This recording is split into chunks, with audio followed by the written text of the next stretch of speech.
Excuse the attire, but it's a long dress and it's just got too hot.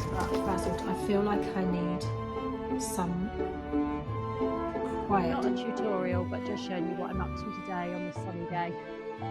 We may have a Beltane fire tonight. So am I mad?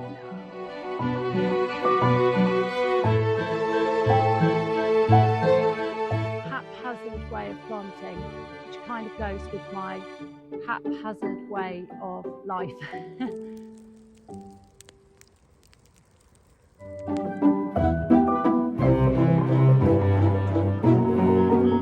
Hello, I'm in my garden. It's going to be 24 degrees today, so I'm pottering about in my very empty vegetable plot, and I've had enough of nothing growing in here and me procrastinating and not actually planting, so I'm just going to chuck loads of seeds in anywhere in my other raised bed that has nothing in it and just see what comes up, really.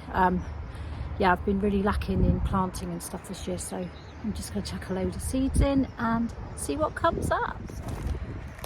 Excuse the attire, but it's a long dress and it's just got too hot. But look, I have lots and lots of seeds. So I'm just going to chuck a load of stuff in. It's probably mostly salady stuff, but I'll see what's there. A lot of it might be a bit old and might not germinate, but I'm just going to chuck it in, see what happens. So I've decided, oh, my camera's not tracking me, that's better. I've decided on radishes, on the rocket, fennel, Chinese cabbage, salad mizuna, and winter imperial lettuce. I'm not a fan of sort of floppy, old-fashioned, what I call like 70s lettuce. I don't know if you know what I mean. The sort of lettuce you used to get in a prawn cocktail. To be fair, I do like a prawn cocktail. Yeah, so salad, radishes. Oh, I've got some, I don't know what they are. Oh no, they're onions.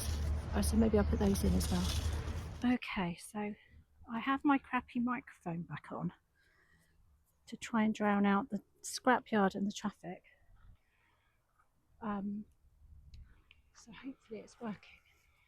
And hopefully you can see my seed bed that I'm going to chuck all these seeds in. I don't think I'm going to bother drilling or anything. I think I'm literally going to scatter salad leaves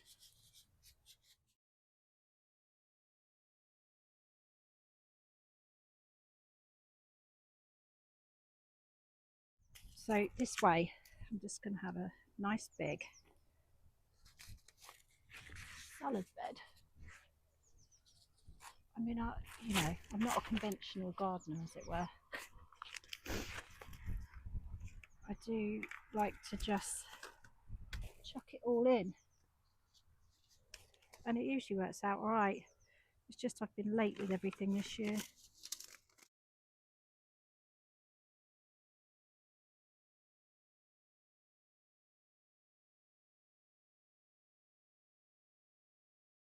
Just basic salad leaves, and I'll just rake them in. Oh, some more still in there. Obviously I'm going to have far too much salad, but I'll just send everyone home with stuff. I always do that anyway every year. Visitors, people with studio. Oh my goodness, that was a lot. Okay. People with studios, they all get sent home with veggies.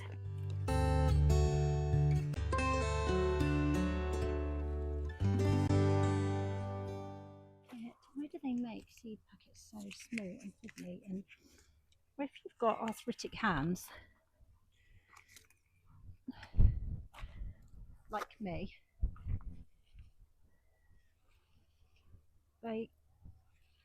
little fiddly packets can be absolute agony. You see, this is why I garden like this, because of the way I am. I don't have patience for rows and all that perfect stuff. Okay, so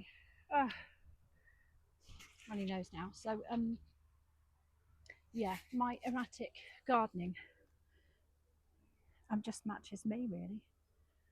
So the plants will come up all over the place, but it always works out and I always get some food out of it. So I'm going to just rake it all over now, give it a bit of water, and then I'm going to net it. And the reason I'm going to net it is because last time in the other raised bed, I don't know if it was my magpies, or the birds ate all the seeds anyway. So yeah, so this time I'm going to net it. They've got plenty. They'll eat all the fruit off the fruit trees in the orchard because we never get our hands on the cherries or anything because the birds, I think the crows actually, but yeah, people don't like crows, but I like any type of corvids. They're extremely intelligent. Well, obviously I'm a magpie fan, but yeah, corvids, incredibly clever birds. So yeah, I don't mind them eating my fruit, although I might net some of the cherries this year so I get some of them. Right then, so I'm going to rake this over and net it, and then that's it.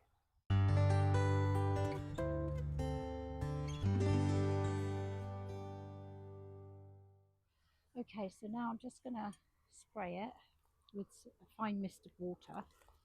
It's probably the wrong time of day to do it actually. It's a bit hot. I can't believe how hot it is. It's April.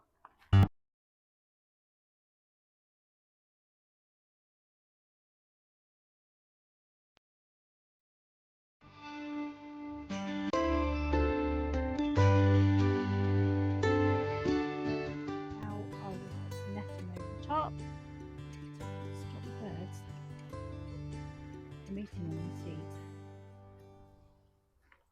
Okay, so I've got all this netting that I would usually use for brassicas, i.e., I mean, I'm sure you know what brassicas are, but so that would be, you know, your cabbages and your cauliflower and your broccoli and all that. I don't grow any of that anymore because I have never managed to get any food. And the reason I've never managed to get any food out of it is because despite netting,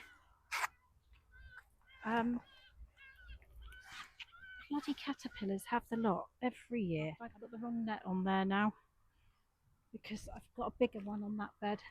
I think this net belongs to the big bed. Oh, never mind, it'll do. It's just keeping it on, isn't it? Because as soon as the wind comes, oh god, that was not a very flattering angle. That's the wrong one.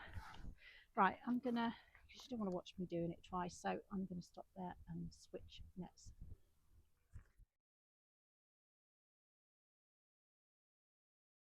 Okay, so that's it. I've swapped the nets.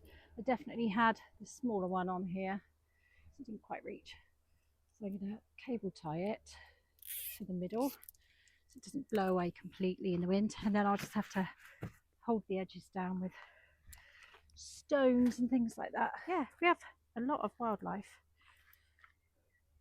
which is obviously a good thing. But when you're trying to feed yourself, you don't always want them to come and feast on your potential dinner. Oh, I'm all out of breath already. Anyway, so there we go. That's my haphazard way of planting, which kind of goes with my haphazard way of life. Yeah, so not a tutorial, but just showing you what I'm up to today on this sunny day. Remember was it my last video? I don't know if I've even put it up, but I was cutting the grass around the hammocks because our mums and babies group is in today. So I'll just show you this. They should be here in about half an hour, so I'll just show you their little setup for today. So it's such a warm, beautiful sunny day that they said they'd like to be in the field today. So we've got these lovely hammocks. Our hammocks are the favourite spot here. Everybody loves to hang out in the hammocks. And then I just put up a little gazebo for them, just a small one, because Obviously there's some tiny babies, small babies. So they will turn up with even more toys, but this is just a basic little collection we've just literally got together. I may have said that we are completely self-funded, so we try and do everything out of our own pockets, which is sometimes a little bit tough, but actually there is so much you can buy from Facebook Marketplace, and people are incredibly kind and often donate. So yeah, so at least they've got a little bit of shade there. Isn't that lovely? They're going to have a great time. I think they're going to have a bit of a picnic. So I may, with their permission obviously, film a little bit of that for you.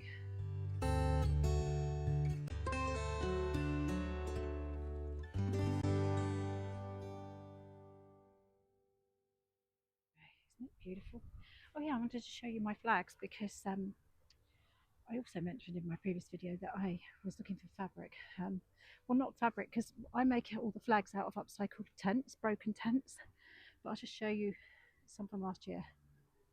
So as you can see, typical tent colours really, greens and orange, and I just cut them up, stitched them in various patterns. Out, zoom up. I'm using my gimbal, and as you can tell, I still haven't got the hang of it. Anyway, there's another one. So that one is a lighter fabric. It's the inner tent and then parts of the outer tent to make the circles. There's another one. The colours have gone really on these. These I made last year, and obviously they were out all year in the sun, and they've just gone back up a few weeks ago, but at least 5 were damaged.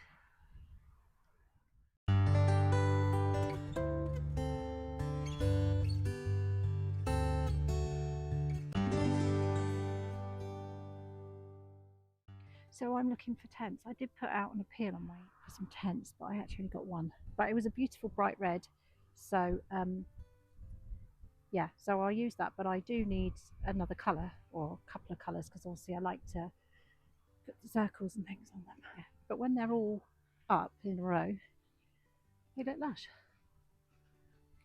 And lush, by the way, if you're not from Somerset or even the UK, it's kind of a mix of lovely and delicious. So basically, good. And all the silver birch have started to leaf up behind me. Planted some mature ones all along that field boundary. What to do next? What to do next? Actually, I just want to show you this little tree. As you can see, last year lots of people tied lots of ribbons in it. But I've been told it's an Indian bean tree, and I like to think that's what it is, because I'm not sure, but I think it is. It was the grimmest, ugliest stick of a tree in a pot. When we bought the nursery, the guy had abandoned it and left it, and I didn't like it. I just didn't like it, and it was unloved, and it kind of knew it. I don't know if you know what I mean. This is hippy dippy Deb now, but the tree kind of knew it was unloved, and it did not grow. And I put it in the ground, and it still did not grow.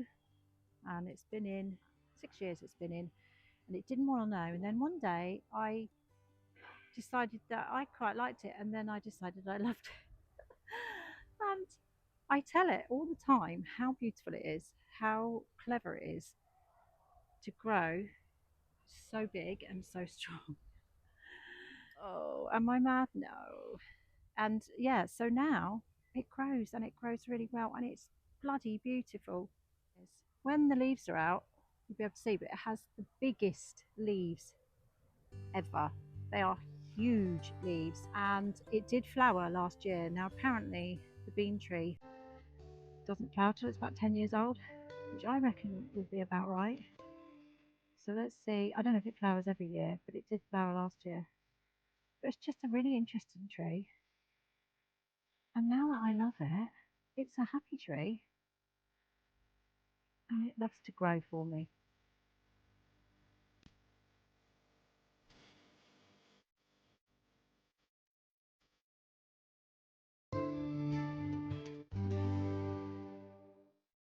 Yeah, what to do, eh? So much to do all the time, isn't there? Especially once spring comes, it just goes mental, literally mental. I'm just going to show you the pond, because the irises are coming on really well.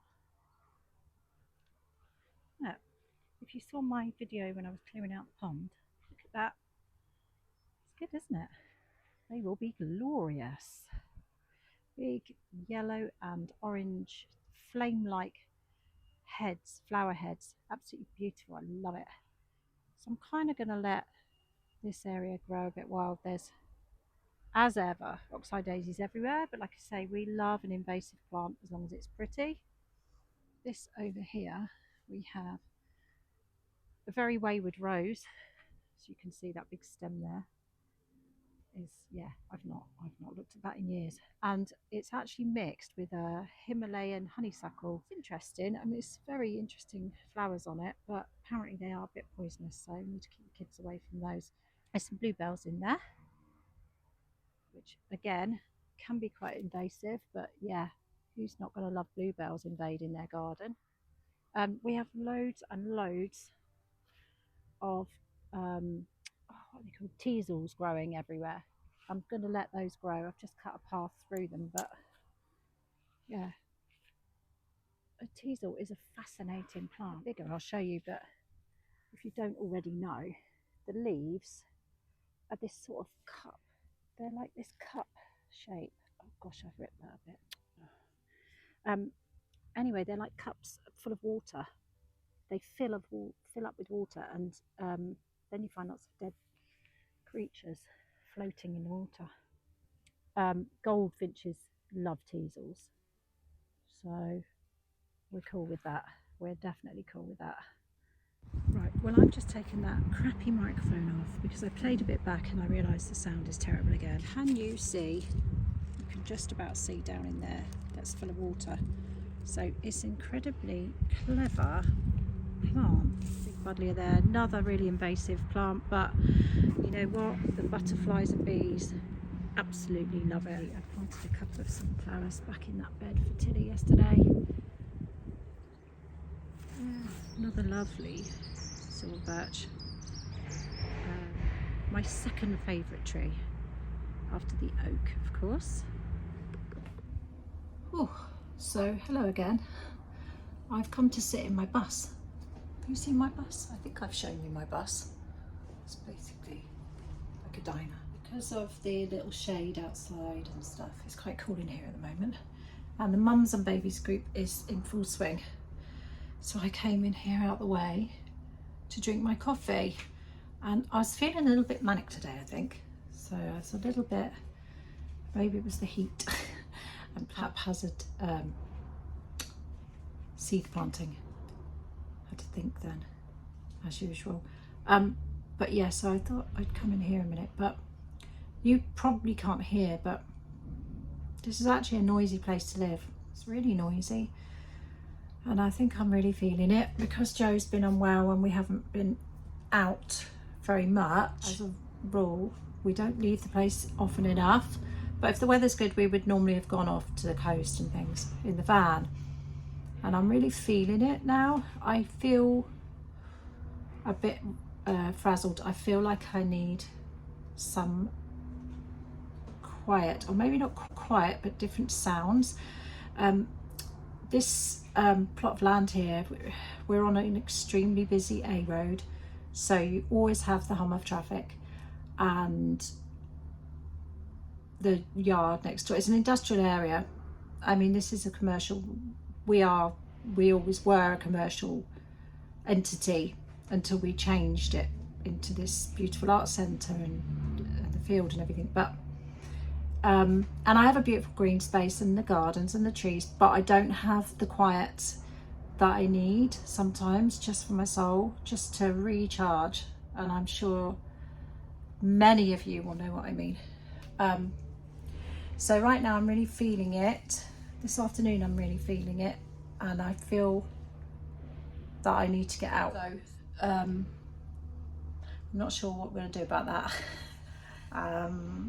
I can't walk the dogs because Joe's not well, and I won't walk them on my own, and also Twinkie's not well.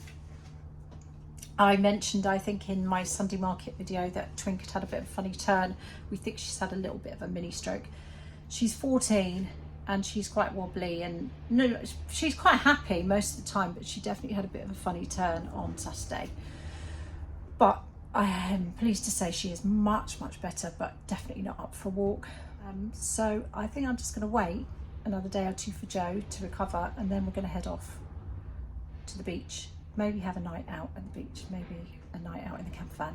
But the other thing I just realised is it's Beltane, so I think we might have a fire tonight. We may have a Beltane fire tonight to celebrate the pagan start of summer. And yeah, what a beautiful day it is. But this evening, yes, so sunset, just after sunset, I think we'll light the fire pit, and Joe and I will perhaps sit and look at the fire and chat. So I might film that for you, and then you can see how we celebrated the first day of summer.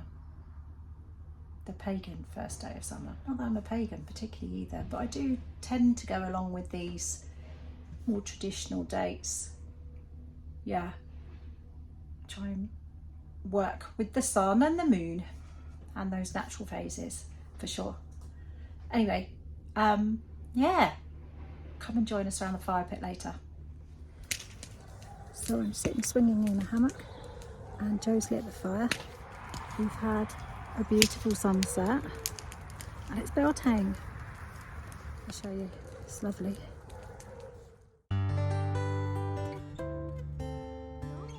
She is. She's feeling better.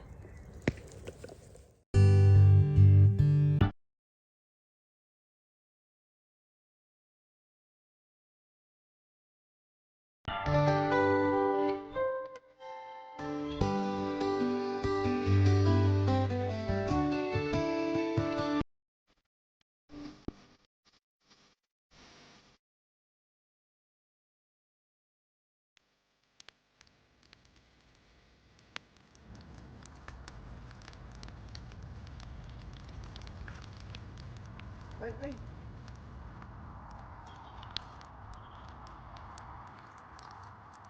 Look at me.